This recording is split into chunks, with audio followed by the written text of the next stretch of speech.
नमस्कार। सबसे विशाल वृक्ष का रहस्य उसकी सबसे ऊंची डाल में नहीं, उसकी सबसे गहरी जड़ में होता है। वृक्ष के लिए जितना जरूरी ऊंचा फैला आकाश है, उससे अधिक जरूरी वो जमीन है जो आंधी और तूफान में उसे थामे रखती है। माँ वो जमीन है, माँ वो आधार है। माँ को प्रथम गुरु कहा गया है।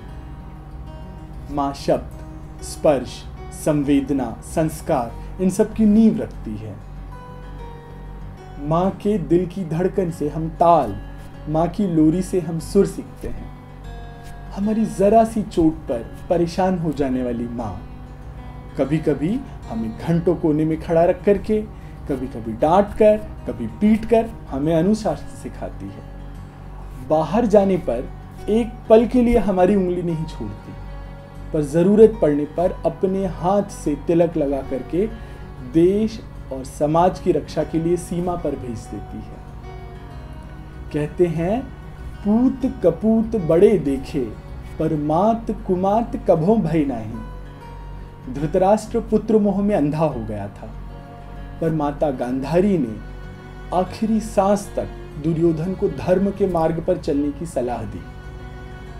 ऐसे तो हम पुरुष प्रधान समाज कहे जाते हैं, पर बल की देवी दुर्गा माँ है, ज्ञान की देवी सरस्वती माँ है, वैभव और ऐश्वर्य की देवी लक्ष्मी माँ है, और जब अत्याचार चरम पर पहुंच जाए तो संहार की देवी काली भी माँ है।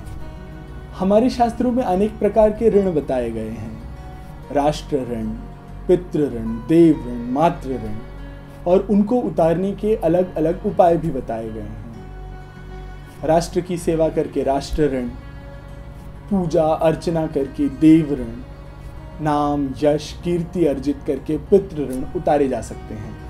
परंतु शास्त्र कहता है कि मातृ ऋण उतारने का कोई उपाय ही नहीं है।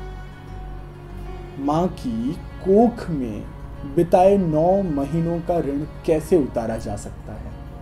जीवनदायी अमृत दूध का ऋण कैसे उतारा जा सकता है? आजीवन निश्चल प्रेम का ऋण कैसे उतारा जा सकता है? भारतीय समाज एक दिन के मदर्स डे से आगे बढ़कर, कहीं आगे बढ़कर 9 दिन के नवरात्र मनाता है। इस मदर्स डे पर आप सबके लिए यही शुभकामना है, हमारे खुद के लिए यही शुभकामना है कि हम सब की माताओं का प्रेम हम पर इसी तरह बना रहे। बहुत बहुत धन्यवाद।